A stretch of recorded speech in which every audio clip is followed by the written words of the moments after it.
नमस्कार दोस्तों, मैं हूं श्यामवीर सिंह और आप देख रहे हैं हमारा चैनल जैसलमेर की गलियां। दोस्तों, क्या है भारत की ताकत? भारत इतने बड़े बड़े डिसीजन कैसे ले लेता है? तो कोई ना कोई सपोर्ट तो होगा भारत के पीछे, तब किसी भी देश के खिलाफ कोई भी डिसीजन ले लेता है और दुनिया उसको मानती भी है और उसका सम्मान भी करती है। आज कनाडा के खिलाफ भारत ने जो डिसीजन लिए हैं, उसके पीछे आज पूरी दुनिया खड़ी हो गई है। तो मैं आज आपको बताता हूं कि भारत की आखिर ताकत क्या है।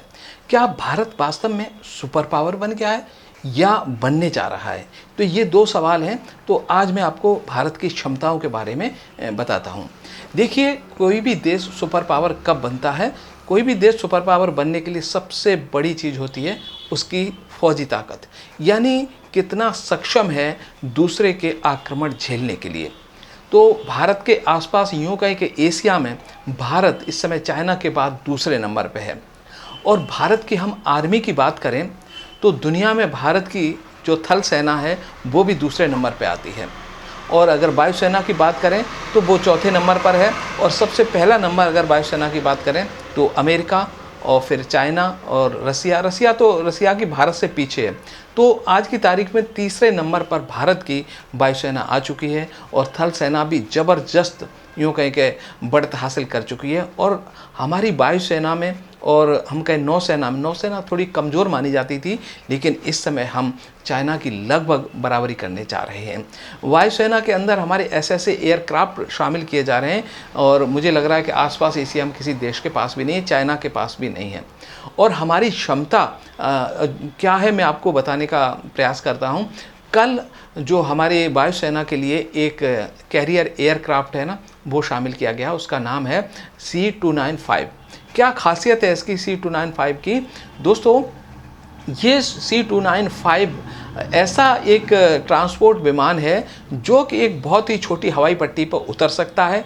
इसके द्वारा किसी भी हेलीकॉप्टर या स्थिर रहने वाली चीज़ों पर हम कहें कि टैंकों तक में ईंधन भरा जा सकता है। जैसे कि हम मान लें कि एक पहाड़ के ऊपर कोई हमारे हेलीकॉप्टर उड़ रहे हैं, तो अगर उनका ईंधन भरना है तो वहाँ फिलिंग की जा सकती है। नीचे टैंक है अगर पहाड़ी के ऊपर, तो जल्दी से उनमें अगर डीजल पहुँचाना है तो उसको पहुँचाया जा सकता है। और ये एक बहुत छोटी हवाई पट्टी पर न सिर्फ उतर सकता है, अगर वो भी ना मिले तो इसको घास के मैदानों पर भी उतारा जा सकता है। तो इससे ज़बरदस्त हमारी वायुसेना को एक बढ़त हासिल होगी और वायुसेना जो पहाड़ों पर अपने अभियान चलाती है वहाँ इसको काफ़ी सहूलियतें हो जाएंगी। अभी तक जो हमारे पास कैरियर एयरक्राफ्ट थे ये बहुत भारी थे। ग्लोबल मास्टर है जो दुनिया का सबसे बड़ा, ऐसे भी 10 विमान हमारे पास हैं और इससे छोटे भी हैं। तो काफ़ी कैरियर हैं, यूँ तो 200-250 हैं करीब। और हमारे पास चिनोक भी है, चिनोक भी सामान ले जाने का काम करता है। तो चिनोक के अलावा ये दूसरा पॉजिटिव पॉइंट है जो हमारी वायुसेना की ताकत को बहुत ज़्यादा बढ़ा देगा। और नौसेना को हम इतनी तेज़ी से आगे बढ़ा रहे हैं कि नौसेना के लिए बहुत सारे जो शिप खरीदे गए हैं और पनडुब्बियाँ बहुत सारी खरीदी जा रही हैं, तो उसको भी ताकतवर बनाया जा रहा है। और सबसे बड़ी बात तो है कि अब हम परमाणु पनडुब्बी की तरफ बढ़ रहे हैं। हम परमाणु हथियार तो पनडुब्बी से छोड़ सकते हैं, लेकिन ऐसी पनडुब्बियाँ भारत में आने वाली हैं या भारत निर्माण करने वाला है जो परमाणु ऊर्जा से चलेंगी, जो कि 6-6 महीने तक अपने पानी के अंदर रह करके अपने अभियान चला सकते हैं। तो ये एक बहुत बड़ी उपलब्धि है। और अगर हम थल सेना की बात करें तो थल सेना में तो कोई मुकाबला ही नहीं है। भारत की बहुत बड़ी थल सेना है, बहुत सारे तोपें, टैंक और पता नहीं क्या क्या बहुत सारी चीज़ें हैं। तो और सबसे बड़ी बात है कि हमारी जो थल सेना है वो बहुत ही आक्रामक है और किसी भी विपरीत परिस्थितियों में वो लड़ सकती है। ऐसी सेना किसी देश के पास नहीं है, ना तो चाइना के पास है, ना अमेरिका के, ना रसिया के। कहीं भी भेज दो, कारगिल जैसी कठिन लड़ाई जो कोई देश जीत नहीं सकता था, भारत ने वो जीत करके दुनिया को बता दिया है अपनी शक्ति के बारे में। तो हमारी सेना बहुत मजबूत है। और सेना के बाद में भारत की सबसे बड़ी ताकत है भारत की इकोनॉमी। भारत की इकोनॉमी, दुनिया की इकोनॉमी आज जहाँ माइनस में जा रही है, वहीं भारत की इकोनॉमी आज भी हम अगर अपने हिसाब से बात करें तो 10% के हिसाब से लगभग आगे बढ़ रही है। लेकिन हम अगर IMF की भी बात सुने तो भी लगभग 7% के आसपास हमारी ग्रोथ रेट है। और इसी हिसाब से अगर आगे बढ़ती रही तो हम 2035 तक हम तीसरे नंबर पे आ जाएंगे और 2045 या 40 तक हम दूसरे नंबर पर, यानी अमेरिका तीसरे नंबर पर खिसक जाएगा। पहले नंबर पर चाइना होगा, दूसरे नंबर पर भारत होगा और तीसरे नंबर पर अमेरिका। और देखिए, चाइना और भारत की इकोनॉमी में कोई ज़्यादा फ़र्क नहीं होगा, मैं ये भी बता रहा हूँ आपको। तो होगा कि जैसे कि चाइना की 22 ट्रिलियन डॉलर पहुँचेगी तो भारत की 21 रहेगी, 21.5 रहेगी, ज़्यादा अंतर नहीं रहेगा। और ऐसा कहा जा रहा है कि जनसंख्या की दृष्टि से आज भारत दुनिया का सबसे बड़ा देश बन चुका है, चाइना पीछे छूट चुका है। हमारी आबादी अभी हमारे देश की लगभग 142 करोड़ के आसपास पहुंच चुकी है और चाइना 140 के आसपास है। 2 करोड़ हमारी आबादी ज़्यादा हो चुकी है। और एक और शक्ति मैं बताता हूँ आपको, भारत का जीएसटी कलेक्शन अभी 1.25 लाख करोड़ पर मंथ पहुँच चुका है। ये बहुत बड़ी इकोनॉमी होती है जो कि 1.25 लाख करोड़ सिर्फ जीएसटी से कमा रहे हैं, जबकि डीजल और पेट्रोल और जो गैस है वो जीएसटी से बाहर है। अगर इसको शामिल कर दिया जाए तो ये जीएसटी कलेक्शन मुझे लगता है 3 लाख करोड़ पर मंथ का पहुंच सकता है। तो हमारी इकोनॉमी इतनी जो ग्रोथ कर रही है, इससे दुनिया हैरान है। एक ताकत मैं और बताता हूँ कि भारत आत्मनिर्भरता की तरफ बढ़ रहा है। जो भारत अभी तक दुनिया के देशों पर निर्भर था जिन चीज़ों में, वो भारत अब अपने देश में न सिर्फ अपने लिए बना रहा है बल्कि दूसरे देशों में भी उन चीज़ों को एक्सपोर्ट कर रहा है। कल एक हमारी भारत की पहली जो सिलिकॉन चिप बनाने वाली फैक्ट्री का गुजरात के अंदर, सानंद के अंदर, जो टाटा की कंपनी है उसने उद्घाटन हुआ है उसका। यानी अब भारत में चिप भी बननी शुरू हो चुकी हैं। और अभी तक तो हम चाइना और ताइवान वगैरह से वहाँ से चिप इंपोर्ट करते थे, क्योंकि आजकल चिप के बिना ना तो कंप्यूटर चल सकता, ना गाड़ियाँ चल सकती, ना मोबाइल चल सकते, सब में ये काम आती है। और एक और उपलब्धि मैं आपको बताता हूँ। देखिए, भारत में अभी तक जो कंप्यूटर हैं असेंबल किए जाते थे, लेकिन अभी भारत के अंदर, बेंगलोर के अंदर एक हमारे जो कि मदरबोर्ड हैं, भारत का पहला मदरबोर्ड फैक्ट्री से निकल के बाहर आ चुका है। यानी भारत में अब कंप्यूटर के मदरबोर्ड भी बनने लगे हैं और मुझे लग रहा है 1-2 साल के अंदर लैपटॉप भी का प्रोडक्शन शुरू हो जाएगा। अभी तक तो सिर्फ असेंबल हो रहा है। और वहीं आप एप्पल की बात करें तो एप्पल की फैक्ट्री ग्रेटर नोएडा के अंदर न सिर्फ शुरू हो चुकी है, जबकि भारत का बना हुआ आईफोन जो 15 है वो भी लॉन्च हो चुका है, जो दुनिया उसकी दीवानी है। तो इससे अब क्या होगा कि भारत को ना सिर्फ एक ताकत मिलेगी, आत्मनिर्भरता भी मिलेगी और भारत का एक्सपोर्ट के द्वारा पैसा भी कमाएगा। और भारत बहुत सारा इलेक्ट्रॉनिक्स का आइटम जो इंपोर्ट करता था, उसका बहुत सारी हमारी रेवेन्यू बाहर चली जाती थी और उसको बचाने में भी फ़ायदा मिलेगी। अब एक डेवलपमेंट और हो रहा है, भारत का सबसे ज़्यादा इंपोर्ट होता है पेट्रोल और डीजल, यानी हम यूँ कहें कि बायोफ्यूल के ऊपर। तो बायोफ्यूल नहीं, यूँ कहें कि जैविक ईंधन के ऊपर। तो भारत अब बायोफ्यूल की तरफ बढ़ रहा है। अभी हाल ही में जो अमेरिका और ब्राज़ील और भारत मिलकर के बायोफ्यूल का प्रोडक्शन करने जा रहे हैं। भारत के अंदर जो गन्ना पैदा होता है और दूसरी चीज़ें जिनसे बायोफ्यूल बनाया जा सकता है, तो भारत मुझे लग रहा है कि 2030 तक 50% तक बायोफ्यूल पर चला जाएगा और बाकी का जो है इलेक्ट्रिसिटी पर भी हम जा रहे हैं। तो हम चाहते हैं कि भारत चाहता है कि स्वच्छ इलेक्ट्रिसिटी हम अपने देश में प्रोड्यूस कर सकें, चाहे परमाणु ईंधन के द्वारा या हाइड्रो पावर के द्वारा या सोलर या विंड्स के द्वारा। हम जो कोयले से बिजली उत्पादन होता है उस पर हम अपनी निर्भरता धीरे धीरे कम कर रहे हैं, उससे पॉल्यूशन बहुत ज़्यादा होता है। तो ये जो डेवलपमेंट हो रहे हैं भारत के अंदर, जैसे सड़कों का इंफ्रास्ट्रक्चर इतना वर्ल्ड क्लास है जो बन गया है भारत में। रेलवे ने एक बहुत बड़ी उपलब्धि हासिल की है। देखिए, रेलवे ने क्या अपनी ट्रेनों की स्पीड बढ़ाने के लिए जो परंपरागत रेल की पटरियां उनको तेज़ी से बदला जा रहा है और उनकी जगह अब हाई स्पीड पटरियां बिछाई जा रही हैं।